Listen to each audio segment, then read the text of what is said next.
conservative wins Colombia's presidency in divisive election files. This combination of two May 27, 2018 file photos shows Colombian presidential candidates Gustavo Petro, left, and Ivan Duque, in Bogotá, Colombia. Voters will choose between Petro, a leftist former guerrilla, and Duque, a young conservative lawmaker, Sunday, June 17, 2018, in a presidential runoff election to decide who will lead the nation as it implements a still fragile peace accord. AP photos, Ricardo Mazalan, Fernando Vergara, Files, Bogotá, Colombia. AP, Ivan Duque, the young conservative protege of a powerful former president, was elected Colombia's next leader Sunday after promising to roll back a fragile peace accord that has divided the South American nation. Duque captured almost 54% of the vote, putting him 12 points ahead of former leftist guerrilla Gustavo Petro in a tense runoff election that had appeared to be tightening in recent days. In the end, the prematurely graying 41-year-old sailed to victory, promising to change parts of the accord with leftist rebels but not shred it to pieces, as some of his hawkish allies had been urging. When he takes office in August, Duque will be Colombia's youngest president in more than a century. "The peace we all dream of demands corrections," he told hundreds of jubilant supporters, "so that victims are the true center of the process and so that there is justice, reparations and no repetition." The new president will inherit a country still scarred by 5 decades of bloody armed conflict and grappling with soaring cocaine production. Former guerrillas of the Revolutionary Armed Forces of Colombia are struggling to reinsert themselves in civilian life in a nation where many people remain hesitant to forgive.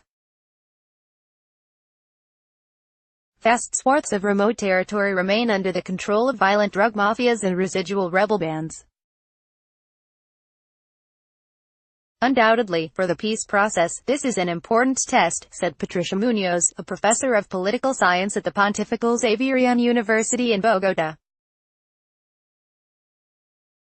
It was the first presidential election since the signing of the 2016 peace agreement ending Latin America's longest-running conflict and was ultimately just as much about the divisive accord as it was deeply entrenched issues like persistent corruption and high levels of enduring inequality.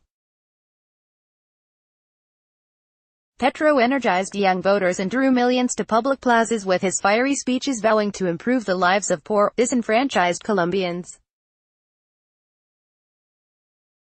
And though he failed to catch Duque, his more than 8 million votes marked the biggest ballot box success for a leftist presidential contender yet in a country where leftist politicos have long been stigmatized over fears of potential ties to guerrilla causes. "Perhaps as time passes people will be less scared about voting for left-wing politicians," said Jorge Gallego, a professor at Colombia's Rosario University. Although with this result, it's proven that Colombia is still a right-wing country. Petro took his loss in stride, refusing to call it a defeat and saying that, for now, he and his supporters won't form a government, echoing the words used by socialist revolutionary Hugo Chavez following his failed 1992 coup against Venezuela's government. 6 years later Chavez was elected president, setting the stage for his surge of the left throughout Latin America. He challenged Duque to break with his hardline allies and promised to transform his considerable following into a vocal opposition that would push for social reforms and stand by the peace accord. "Those 8 million Colombians are not going to let Colombia return to war," Petro said to a thunderous applause from supporters chanting, "Resistance." Colombia's peace process to end a conflict that left more than 250,000 people dead is considered largely irreversible. Most of the more than 7,000 rebels who have surrendered their weapons have started new lives as farmers, community leaders and journalists. Last year the rebels launched a new political party and will soon occupy 10 seats in Congress. But the accord remains contentious and Duque pledged throughout his campaign to make changes that would deliver peace with justice. Through constitutional reform or by decree, he could proceed with proposals such as not allowing ex-combatants behind grave human rights abuses to take political office until they have confessed their war crimes and compensated victims. The current agreement allows most rebels to avoid jail, a sore point for many.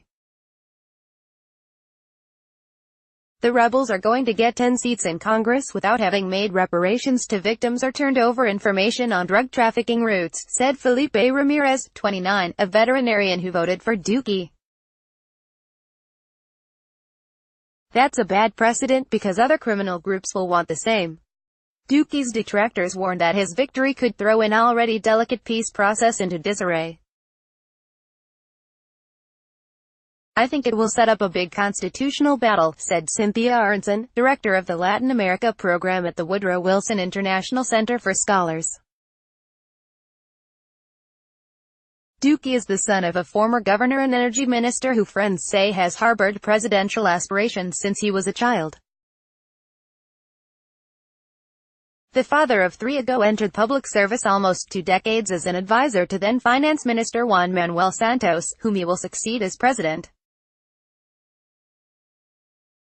Duque later moved to Washington, where he spent more than a decade at the Inter-American Development Bank, first as an advisor for 3 Andean countries and later as chief of the cultural division.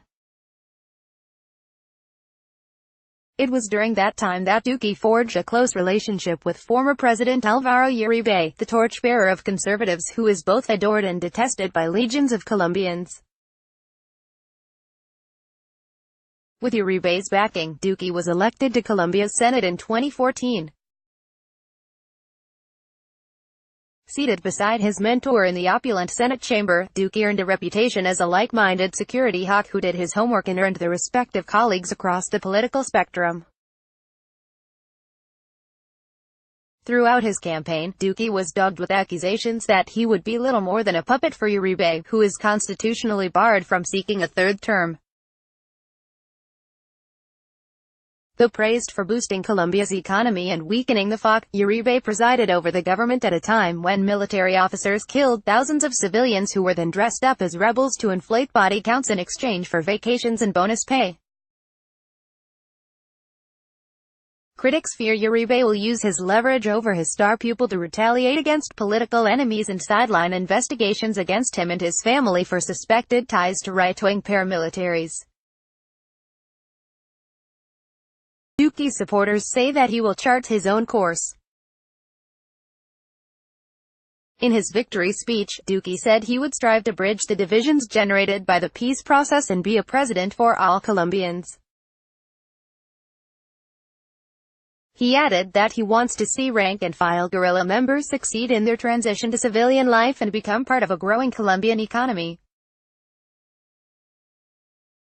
This is the opportunity that we have been waiting for, he said. To turn the page on the politics of polarization, insults and venom, Associated Press writers Joshua Goodman, Cesar Garcia and Manuel Rueda contributed to this report. Copyright 2018 The Associated Press. All rights reserved. This material may not be published, broadcast, written or redistributed.